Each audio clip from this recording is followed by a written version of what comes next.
Views and opinions expressed throughout the broadcast day are those of the speakers and not necessarily those of the station, its staff, or underwriters. Time will be made available for other viewpoints. Thank you for joining us.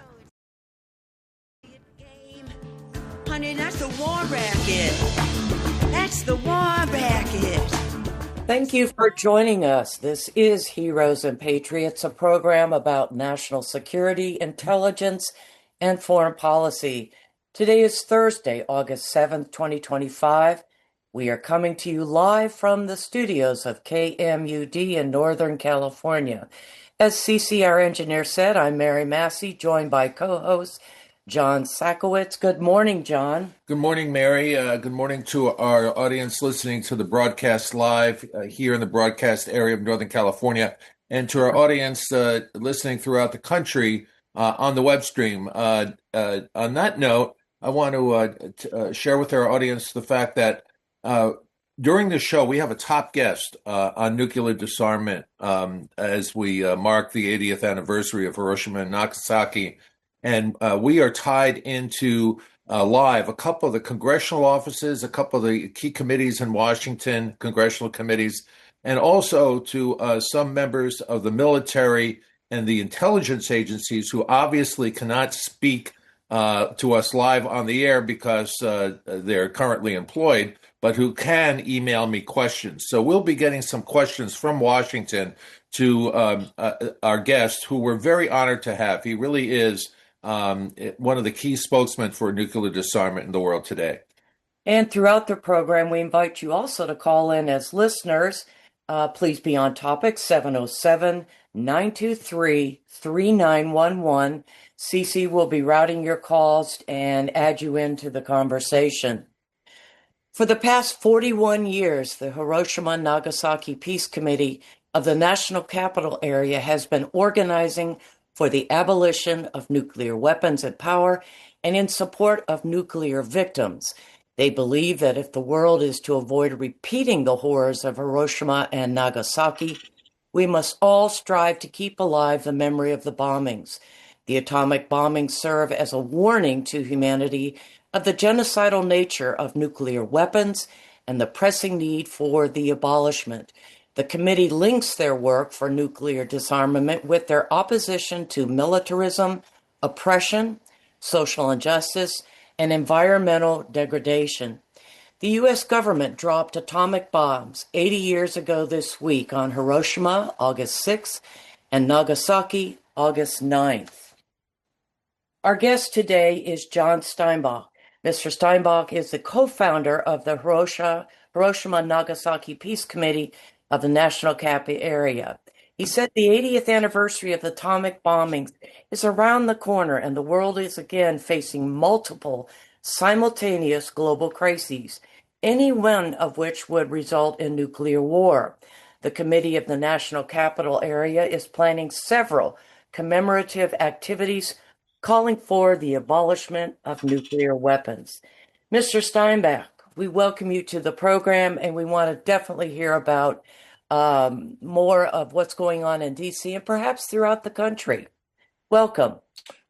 Well, and thank you for inviting me. For the record, I'm a veteran of the Coast Guard and a veteran of the Diablo Canyon blockade. And so many of the listeners there may have been my compatriots back in '82 when we shut down Diablo. Wow, terrific. Do you want to talk about that a little bit? How during your protests in the past for nuclear disarmament, how some members of Humboldt and Mendocino County were involved? Yeah, so briefly we can do that. Maybe someday in the future we can have a program on that, and you can, some of you, the local activists could come on, and I could join you, and we could tell you some, inside stories on that. But I think the point is that my involvement in the Diablo blockade came out of the Coalition for a Non-Nuclear World action in 1980, and I was part of the Arbor Alliance at that point, and we were fighting against the Fermi 2 nuclear plant in near south of Detroit. Right. And so this was really the first national rally where the issues of nuclear power and nuclear weapons were linked up. Right. Before that, you had nuclear power activists saw nuclear weapons as a kind of a diversion, and the same thing, nuclear weapons activists, anti-nuclear weapons activists, saw nuclear power as a different issue. So I came out of that genre, and a lot of us did at that point. And so in a sense, that 1980 Coalition for a Non-Nuclear World was when the anti-nuclear power, anti-nuclear weapons forces came back together, and now today, and largely the environmental groups, but the irony is that now today we're seeing a lot of so-called environmental groups that are now supporting nuclear power as clean energy, and I find that really alarming, and that's another issue. If you ever want to have me back on, we could talk about the connections between nuclear power and nuclear weapons, and why every reactor is basically a nuclear bomb factory, or potentially. Well, there certainly have been accidents in Chernobyl and in Japan when earthquakes strike or war hits, and it's an unsecure method, if you will, of creating nuclear power commercially. You mentioned that you were in the Coast Guard, and Yes. yeah, and how specifically did you become involved with the survivors of Nagasaki and Hiroshima, also known as Hibakusha? Could you tell our listeners how you became involved directly almost, 41 years ago, how that came about, and explain that, because some of our listeners might not be familiar with you. So out of the Coalition for a Non-Nuclear World, I was living in Ann Arbor, and I met a woman by the name of Louise Franklin Ramirez, who was significantly older than I was, and we hit it off. She had a program, a slideshow called "Nuclear Power and Nuclear Weapons: Twin Evils of the Split Atom," and I arranged for her to come to Ann Arbor and show her slides, and so we communicated. I at that point I did not have a telephone, so we communicated through a retired Methodist minister, and I got a phone call from Louise, and she'd had a heart attack, and she wanted to know if I would come and help her to recover from the heart attack. And I said, I've got so many things to do and so many irons in the fire. And then she called me back a week later, and said,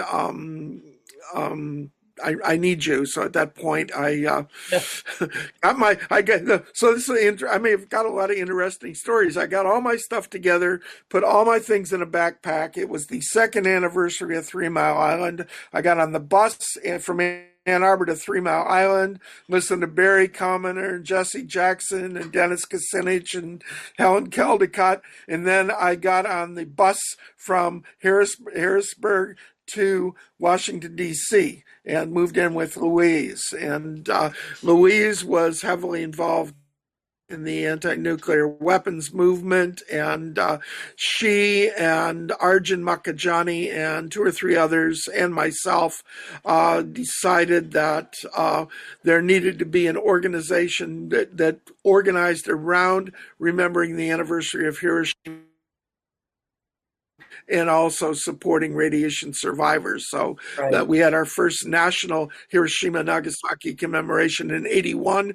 And then in 1983, we got word that a delegation of A-bomb survivors, Hibakusha, were flying from Hiroshima to Washington, D.C. And so we organized a reception for them. And that was the beginning of my relationship with Nihon Hidankyo. And so that relationship is an ongoing relationship. It's their voices and also the voices of nuclear survivors all over the world, the downwinders, the Marshall Islanders, the people in Kazakhstan, the children of Chernobyl, and so on. It's their voices that really, really inspire me to carry on. And so each year when the Hiroshima Nagasaki anniversary comes around, it's a time to remember, to reflect, to recommit, and to organize. And at this point, not 80 years later from the dropping of the bombs, many of these remaining survivors are very elderly, some in the 90s and up, and they won't be with us much longer. It seems like that's an important reason to keep their stories alive and also to educate the world about a third bomb. Is that kind of the mission, if you will, or the hope of those who have survived the bombings all these years later? What is it that they want? Well, this is a big concern. This is something that the Hiroshima leadership, the older leadership, and I've had discussions about. In fact, in 2018, when on my last visit to Hiroshima for the World Conference against ANH bombs, one of the main objectives of my visit was to visit with second generation hibakusha, the children of the hibakusha, who would carry on their parents' stories when their parents were gone. So it's a concern of the hibakusha because they feel that to some degree their effort traveling the world, it's so hard for them. I mean, they're elderly. They're talking about unimaginable horror, and every time they do it, it's from the heart. It's painful for them. It's so difficult for them. I've seen numerous times, I've seen hibakusha break down in public because they just can't bear to continue, but they feel that they have an obligation and a burden that they have to speak out, that if they don't speak out, and if that lesson of Hiroshima and Nagasaki is not learned, that will be that it will happen to all of us. So, right. That's kind of the brief history and in my own personal commitment. As I was doing research for the show, you mentioned Kazakhstan and the polygon that was the area where Russia was testing its nuclear weapons for the first time back in 1949, I believe. And those survivors, I suspect, are in the same boat as the Japanese survivors. I've learned that DNA was altered by the fallout, the radiation fallout, that many people did not want to marry those who survived the bombings because they did not want birth defects in their family. Could you just comment briefly on what the Russians were doing? And is it the same kind of thing with respect to the Japanese survivors? Well, yes, and the downwinders. They all tell the same story. They're all friends. So in the Soviet Union, you had the reality that we used the bomb on Hiroshima and Nagasaki and killed hundreds of thousands of people. That we tried to keep it secret from the Soviet Union. Of course, Einstein, said very, very early on, there is no secret. And it was very clear. And actually, the Soviet Union had a small atomic bomb project even during World War II, but they developed their bomb within 3 years. But so this, what you're talking about is analogous to Hanford, north of you guys, but what the Soviets did is that theirs was a massive catch-up program, and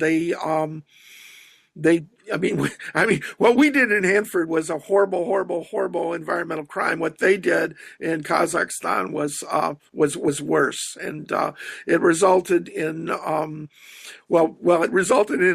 atomic lake where even to this day, if you are on the shore of that lake and you're exposed for even 10 minutes to the radioactivity, you're basically dead.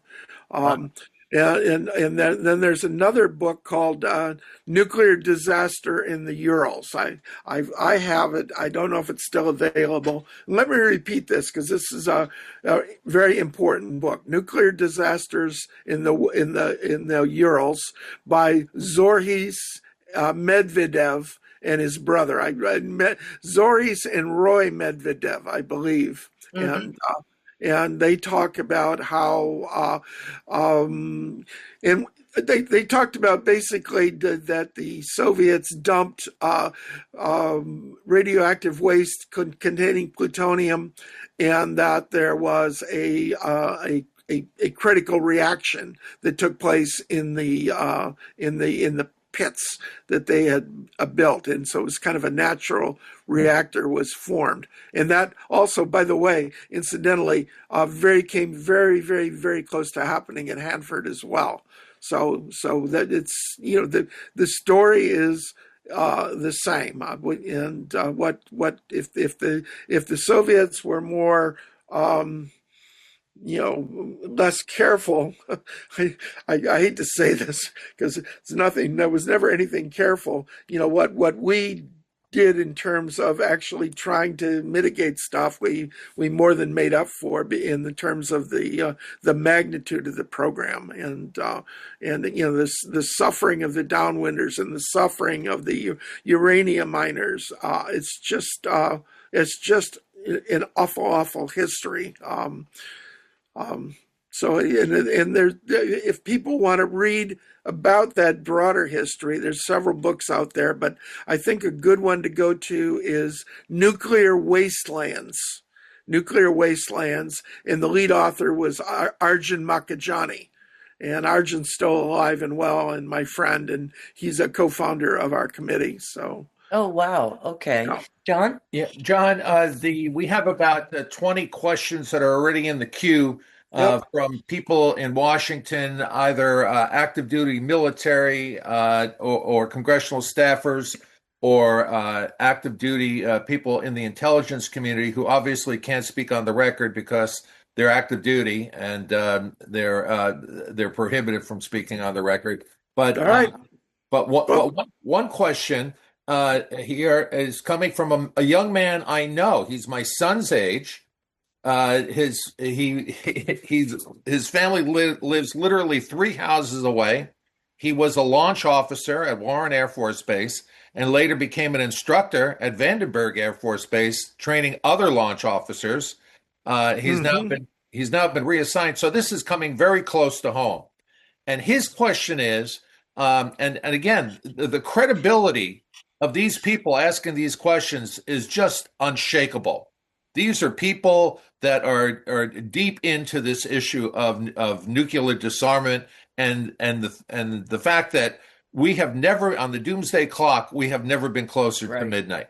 So his question is, in 1995, there was a false alarm that almost triggered a nuclear war between Russia and the United States. Could your guest please explain what happened and why this young man is calling for the elimination of what he calls launch on warning land-based nuclear missiles? Okay, I may get this one wrong because there are several incidents that happened. The one in '95, I think that he's talking about, it either had to do with geese that were flying, or it had to do with Norway launching a satellite, a low orbit satellite. And what happened was that the Soviets, well, in this case, it would have been the Russians, detected it. In '95, you have to remember that this was after the fall of the Soviet Union. Russia had entered into an economic collapse that made the Great Depression pale in comparison. The average age of male Russians during that decade dropped from 70s to the mid 50s. It was a time of chaos. It was a time when the Russian nuclear weapons program was, in some disarray. The submarines, for example, most of them were out of commission, and there was a lot of discussion in the Pentagon, mostly quiet, some actually public, talking about the fact that Russia was really, really vulnerable at that point. And that's and the idea that at that point in time, in the mid to late 90s, that we had again acquired a first strike capability against the Russians, and so that this was in reaction to that. And but if you go back earlier to I want to say 83 and the Able Archer program, which were enormous nuclear programs that were carried out by the United States and NATO, mostly in Germany. And this was a full-scale, mock exercise, and the Soviet Union decided that it was for real. And there's a story that there were several officers that were there, and that the dictates of the time were that they were to send the information to Moscow that nuclear war was impending, and one of the senior officers basically said, "No, let's hold on. Let's wait a minute. I don't think that's what's happening." And so that's one incident where we came really close. The other one, maybe the closest we ever came, was back in '62 during the Cuban Missile Crisis, and that was Vasily Arkhipov.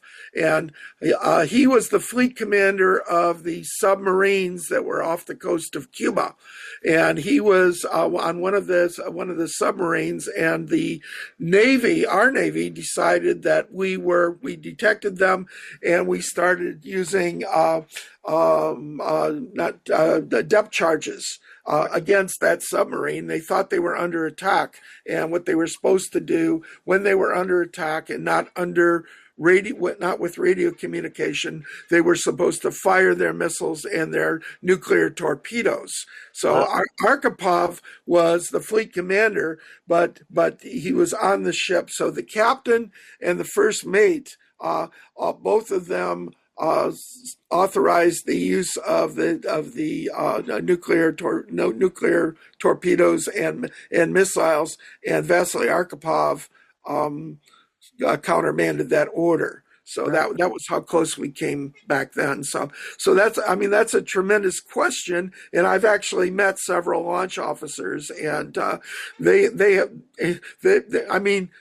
worst job in the world, and they have serious psychological stuff to deal with. So just more victims of the bomb. Right, absolutely. And this young man that I know, that's my son's age, who is now getting promoted to senior positions in the military, warned me when I asked him for his input on the show. He said that he called for the elimination of all intercontinental ballistic missiles and the elimination of all launch on warning orders. Do you want to go into that? What launch on warning means? So what he's talking about is that the ballistic missiles are kind of out there. They're kind of sitting ducks. There have been several schemes. The MX, going to put the MX on a train and move it around and but that's not real. And so you've got the missiles sitting there, and then you've got the new technology, the satellite technology, the new Ted Postel talks about the superfuse technology that makes the missile's so accurate, tremendously accurate. So the point is that the ICBMs, they're sitting ducks in their targets. So and the reason that lowers the threshold to nuclear war is if you think that the other side is getting ready to strike, then what you're going to do first is you're going to strike against their ICBMs. And Wow. that's what he's talking about. The launch on warning thing is that and that basically that's our policy. That's now, as far as I know, is also unfortunately the Russians' policy. The Chinese do not have that. The Chinese have a no first use policy, and they do not have a launch on warning policy. But so getting back to what we talked about earlier, you have satellites, or you have geese, or you have a radar glitch or something, and that's your warning. And then if you have launch on warning, that's when you launch your weapons, and then 2 minutes later, it's, oh, whoops, sorry, it's just a bunch of geese. Well, then it's too late, because once the missiles are launched, then then World War III has begun. So it's 26 minutes past the hour. If you're just tuning in, this is Heroes and Patriots, and we are speaking today with John Steinbach, who is the co-founder of the Hiroshima Nagasaki Peace Committee in the D.C. area. John, you had another question. I just want to mention the phone number for questions, 707-923-3911. Yes, John, we have another set of questions here, actually two large sets of questions. One has to do with Israel and why the United States perpetuates the farce of Israel's nuclear weapons program. And the other question has to do with the United States and Russia fighting this proxy war in the Ukraine, and how that could trigger a nuclear event. Let's start with Israel. Why does the United States perpetuate the farce of Israel's nuclear weapons program? Okay, well, another really good question. So we need to go back to the formation of Israel in 1948, and Israel decided almost immediately that they were going to pursue a nuclear weapon. It was the brainchild of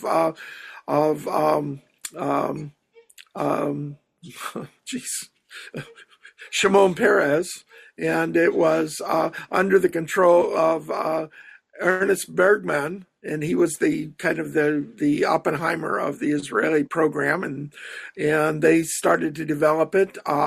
They by the mid-50s, they were working closely with the French. So when you think about the Israeli program, you should think about the French program, because the Israeli program, for practical purposes, the Israeli program and the French program were the same.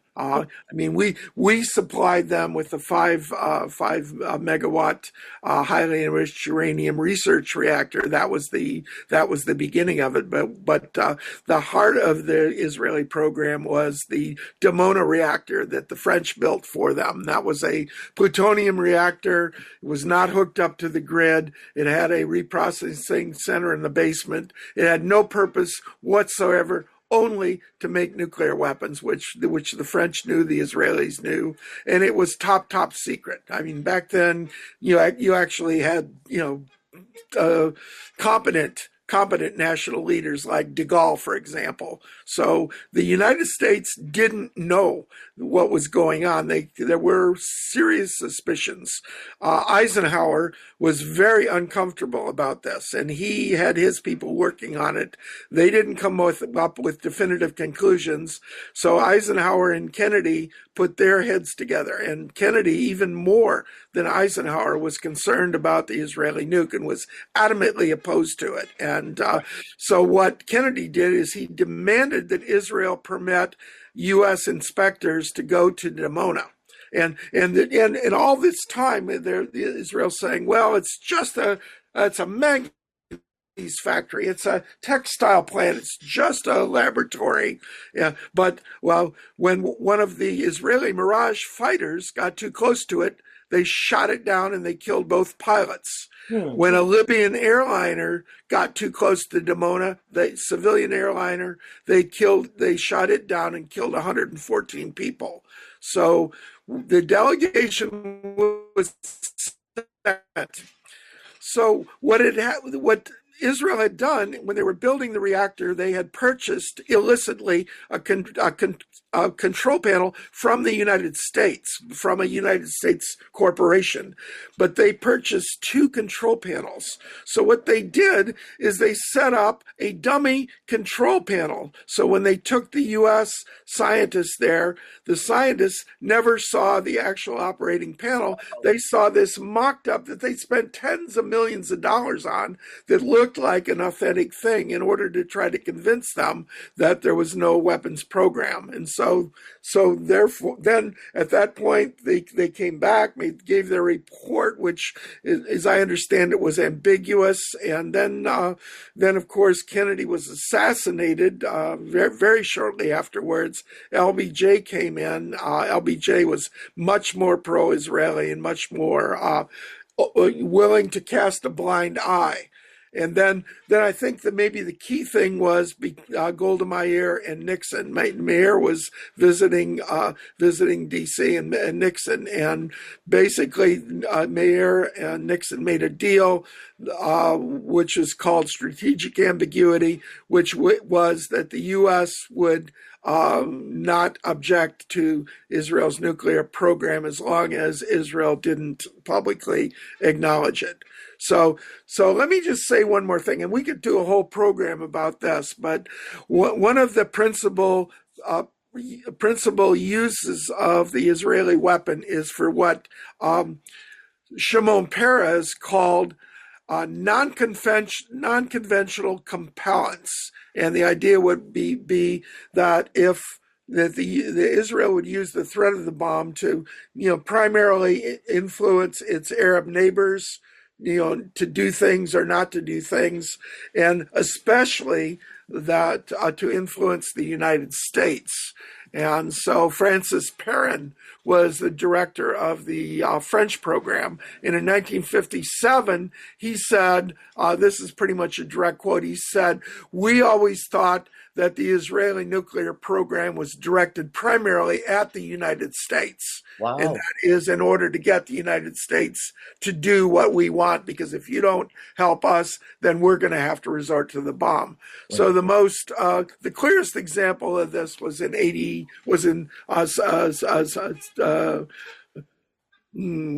think, 73 it would have been, and during the Yom Kippur War. And Israel was in really bad shape and was demanding airlifts, and Nixon and Kissinger did not want to do it because, Israel had really provoked this, and Kissinger and Nixon did not want to reward them.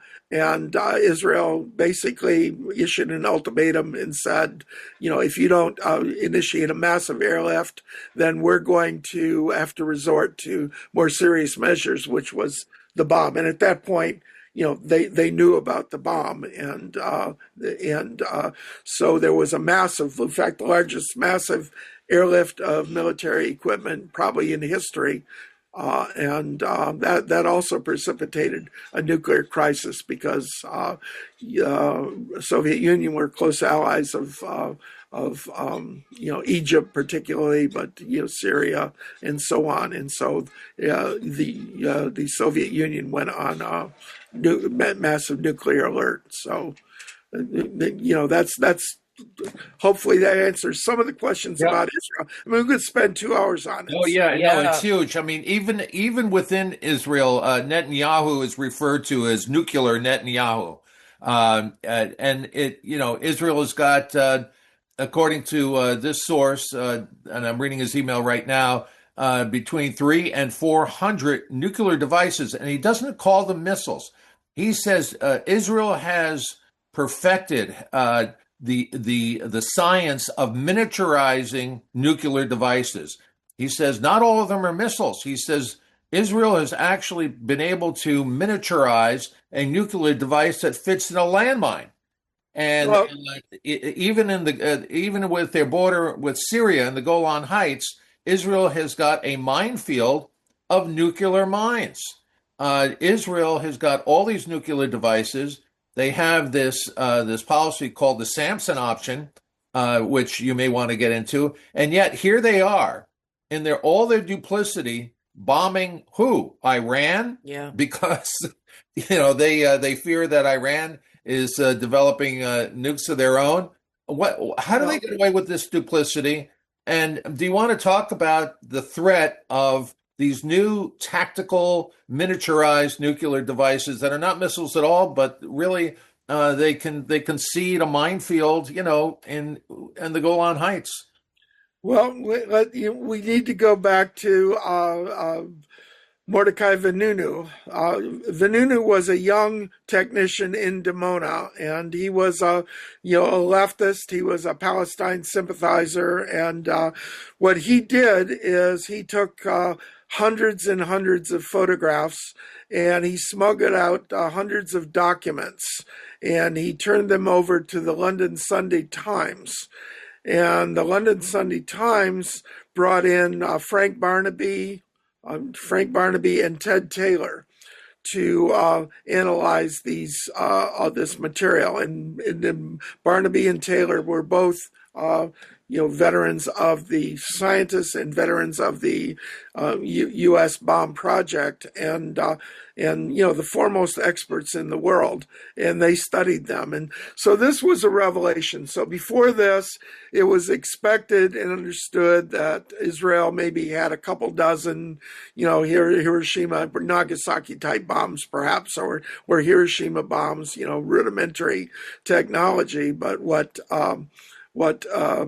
Vanunu's revelation showed them, and according to Barnaby and Taylor, is that they had sophisticated technology. They had as many as 200 bombs at that point, or the capability to make as many as 200 bombs, and that can be extrapolated today. So the numbers today are anywhere from 100 bombs to 400 or 500. The point I want to make, and this is my particular point, is if they have 100 or 500, it really doesn't matter, because they do have, as you said, they do have not only the nuclear technology, but they have the hydrogen technology. They have their version of a hydrogen bomb, and they have undoubtedly have also perfected a neutron bomb and miniaturized bomb technology. So Israel is, amongst the most advanced nuclear weapons programs in the world, and they do have mines. As to whether they're laid out, I'm sure they are. I have no reason to doubt that. Regarding the Samson option, so another great book called The Samson Option by Seymour Hersh. Yeah. But his main point, if you read it, is that, and I think that the title is kind of an inside joke, or at least that's the way I read it, because his argument is the Samson option is that, tiny defenseless Israel is, at the end, and it's existential,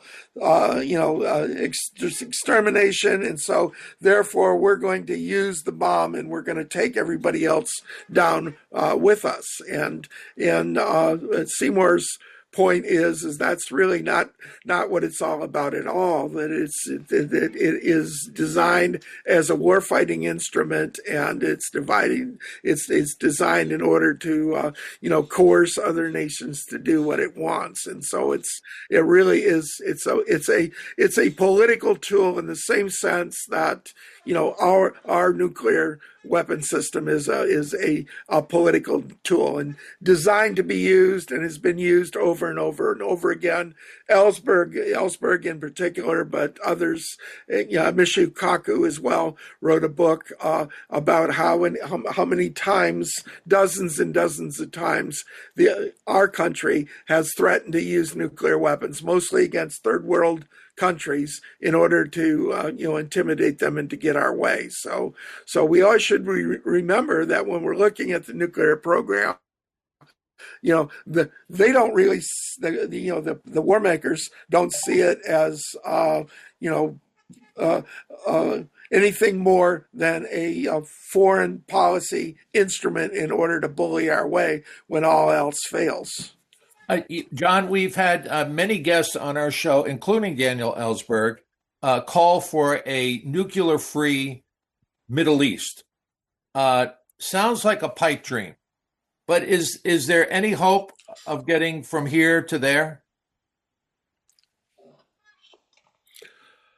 Well, I mean, this call has been reflected. So every Arab country in the Middle East has endorsed the idea and the concept of a nuclear-free Middle East. Iran has endorsed the concept of a nuclear-free Middle East. Mohammed al-Baradei, who was the director of the IAEA, openly called for a Middle East. Joseph Sirsione, who was the director of the Arms Control Association, has called for a nuclear-free Middle East.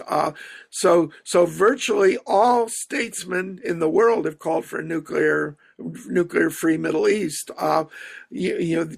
Unfortunately, our country oftentimes has, vetoed legislation that has been seen as unfriendly to Israel, and this would certainly be seen as unfriendly to Israel. And Israel is, there's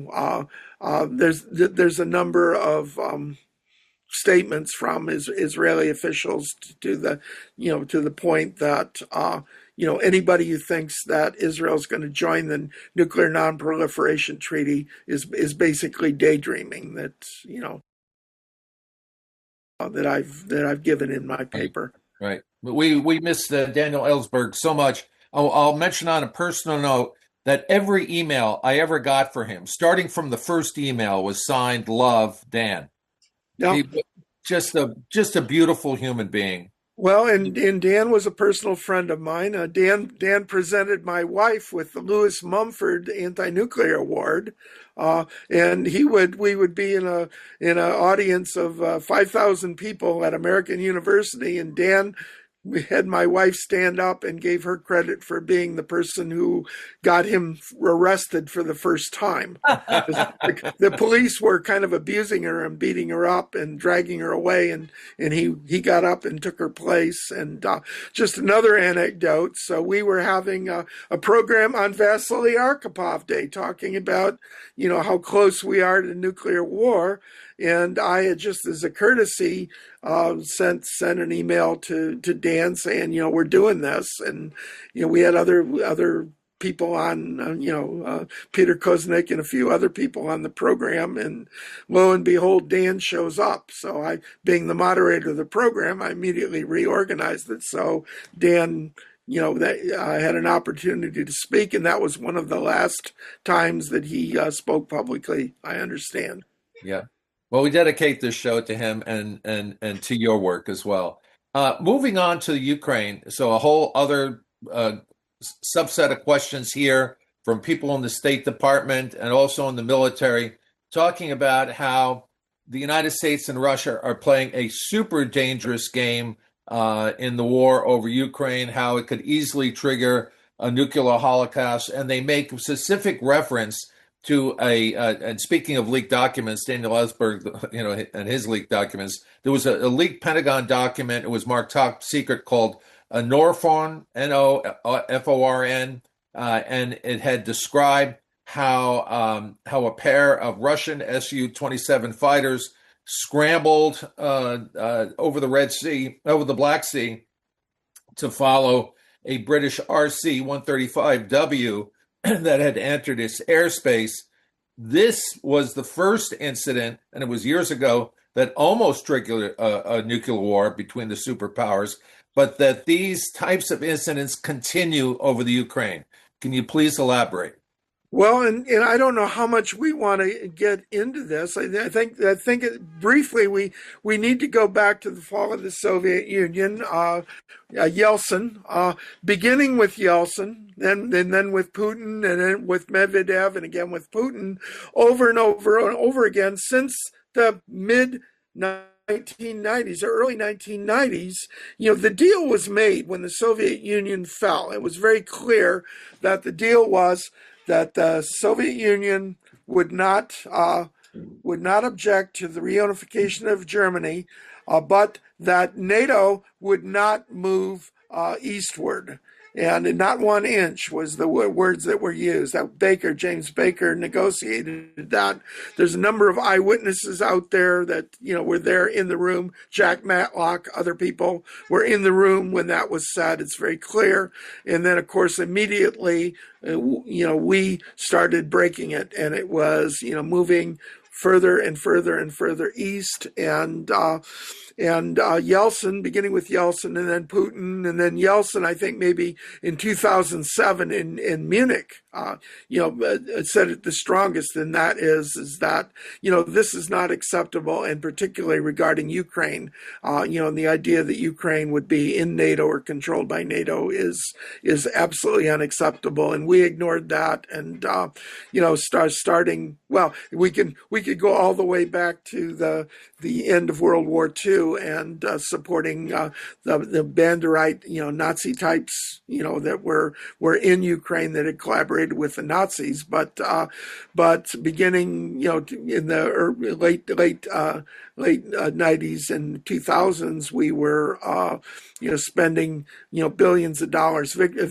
Victoria Nuland bragged in 2014 during the Maidan coup that we had spent $5 billion undermining the Ukrainian government, and so the Ukrainian people over and over again, when they were given a choice, they basically would always vote for the candidate that was advocating having friendly relations with Russia, because virtually the entire Ukrainian economy was tightly linked to Russia, and then there'd be an Orange Revolution, and there'd be a kind of a soft coup that was back in the late 90s, I think it was, and then there'd be a pro-Western president, and then the next one would be pro-Soviet, and that continued on and on until 2014, and then the coup of the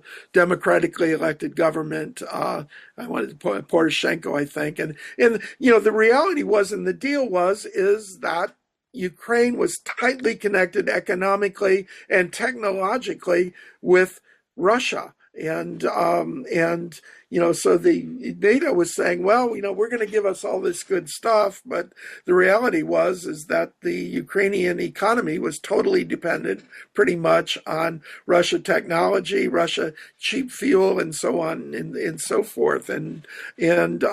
So the coup took place, and a pro-Western president was elected, and then Zelensky ran, on a program of, closer ties with Russia, and then of course he turned around, and so we need to understand all this background as to why the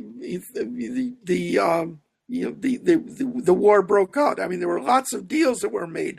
The Munich deal was made, and then it was broken. And that was the Donbass region, the eastern part of Ukraine, that was primarily overwhelmingly Russian speakers, Russian traditions and so on, that they would have autonomy. And Ukraine did not do that, and instead they attacked them. The United States estimated that approximately 14,000 civilians were killed by Ukrainian forces. There were several instances of atrocities that were carried out, particularly in Odessa, and the Eastern Ukrainian Russians that were under attack begged the Putin government, to incorporate them into Russia, and Russia refused over and over and over again until 2022. And then in 2022, Zelensky went to Munich and made a speech, and number one said, we're not going to recognize the Munich Accords anymore. Number two, said we want to reacquire nuclear weapons, and then the third thing that happened was there was a massive buildup along the Dnieper River, and it was at that point that that Putin basically said enough is enough. So, and that brought us to where we are today. So we need to understand that. You can say, well, I don't support what Russia did. But the point is we need to understand why they did what they did. We don't have to agree with it, and that's where the problem is. And that's your guests in Washington will understand that is that all of this is understood by the government, but that doesn't go along with the narrative. So the narrative is unprovoked aggression, and it's so absurd that and so it's brought us to where we are today, which is the point you guys are making. Is it's very, very close face to face, NATO and Russia, and now we're talking about putting NATO troops on the ground in Ukraine, and we're talking about storm shadow missiles and so on. So we're in a sense we're back to 1982 before the INF treaty. Right. And it's one eye blink and we're all gone. Yeah. And this particular person emailing in from Washington, who is one of the staffers on a key congressional committee, has also told me to mention that if you're trying to understand Russia's paranoia, it's not just NATO troops on the ground. It's now in the United States wanting to invite, or Trump wanting to invite, both Finland and Sweden into NATO. And this makes an already paranoid Russia even crazier, even more paranoid. Right, and then you've got General Donahue that is saying we have plans to invade Kaliningrad, and we can do it in a weekend. So Kaliningrad, for people who don't know, it was formerly called East Prussia. It was formerly part of Germany, Poland, and it was part of the Warsaw deal that was made at the end of World War II. So it's a small Russian enclave that is, into the Baltics and, pretty much exposed. But, the point is that's Mother Russia, and the idea that, not only do we not have intentions, we actually have plans on the ground to go in there and literally in a weekend take Kaliningrad. Well, many Scott Ritter and, Colonel Wilkerson, many of the others have said, if that happens, that's going to be instantaneous World War III, because that's not going to happen. We have about 5 minutes left to the show, John, and I'm curious, you've around the country organized these commemorative events and remembrances for those that have died, but also those who have survived the atomic bombs. Could you talk about that briefly? And the other question is, if we have all these organizations and people in the United States and elsewhere, other countries want to end nuclear war, why can't we? So the last program that we had along those lines was July 16th. It was Trinity Day, the 80th anniversary of the first explosion. And so we had Peter Koznick, who's the director of the Nuclear Studies Institute at American University, Arjun Makhijani, who's the world's foremost expert on the impacts of the testing program, and we had Tina Cordova, who is a direct ancestor. Her parents were victims of the Trinity explosion, which, by the way, was a ground explosion, top of a tower, tremendously dirty. Tens and tens of thousands of people were, ultimately died from that. And there was one story of 12 girls that were swimming, and the Trinity fallout, they thought it was snow. And they were playing in it, and they were tasting it and so on. And only one of the 12 girls lived to be over 40. So that's the kind of, and those are the kinds of stories that we need to get out to talk about it. The descendants of the Navajo uranium miners. Those miners are all dead.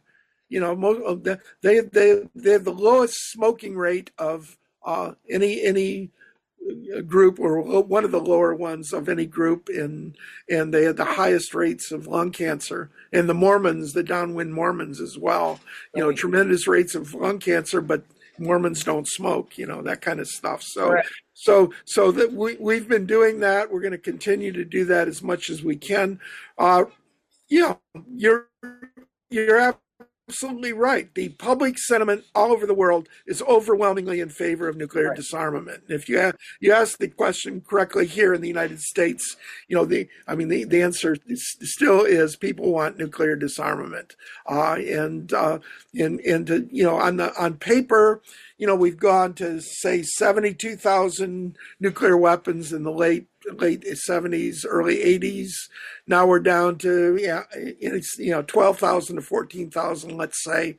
And so, on some level you'd say, oh, well, that's really an improvement, but tiny fraction of that, it results in global winter and basically results in, 6 billion people dead. So, the answer is that there is that strong support out there, and that in the end, it's going to be our energy, it's going to be people's energy that is going to bring this, out of control corporate war machine back under control. And it's going to be up to us to do it. Yep. We've had many guests tell us that, war is a business and business has never been better. John, I want to thank you for being a guest on the show. We're extremely lucky to have you. You're a top guest in this area, and you were only available for a limited number of interviews. We want to thank you for making time for us. We pray for your health. You're certainly one of the leading voices for nuclear disarmament. Take us out of the show and talking about Friday's candlelight vigil that's scheduled for, I guess it's in front of the White House on Friday. Tomorrow, Friday, August 8th at 9:45 p.m. with a moment of silence at 10:02 p.m. For the victims of Nagasaki and Hiroshima. Yeah, so to the audience, I apologize if I'm not at my, top game, but I just had a pacemaker implanted, so I'm taking Tylenols and I'm taking antibiotics, and so I'm pretty uncomfortable. But I'm going to try to get to our vigil. We remember Nagasaki at 10:02 p.m. in front of the White House. We've been doing this 41 years. I think we may be the only group in the world outside of Nagasaki that remembers the exact moment of the bombing. And we do the same with Hiroshima. And the reason we do this is Albert Einstein said, at that instant, he was talking about Hiroshima, at that instant, everything changed except for the way that we think, and thus we drift toward unparalleled catastrophe. And that's why we will be out there at 10:02 p.m. in front of the White House denouncing nuclear weapons and recommitting ourselves to the struggle. John Steinbach, thank you so very much for being our guest today. It's been so informative. We could talk for hours about this, and we will when you're not using Tylenol and antibiotics. And we really appreciate your letting us interview you at this time post-surgery. John, I pray for your health, and I just want to say I have a little goose flesh right now. I don't know whether I'm psychic or what have you, but I feel Daniel Ellsberg's presence in our conversation today. Well, thank you very much. And when you do your program on Diablo Canyon, give me a call. We will. That is our show for today, August 7th, 2025. We'll be back for the first Thursday of September. Have a great day. And again, thank you all for tuning in. You billionaire bullies, you're a globalized curse. You put war on the masses and then you clean out the purse. And that's how it's done.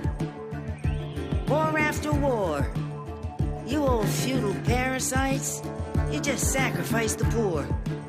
You got the cutting edge weapons, but your scam's still the same as it's been since the Romans. Yo, it's the Patriot game. Yo, that's the war racket. It's the war racket. It's the war racket. It's the war racket. It's the war racket.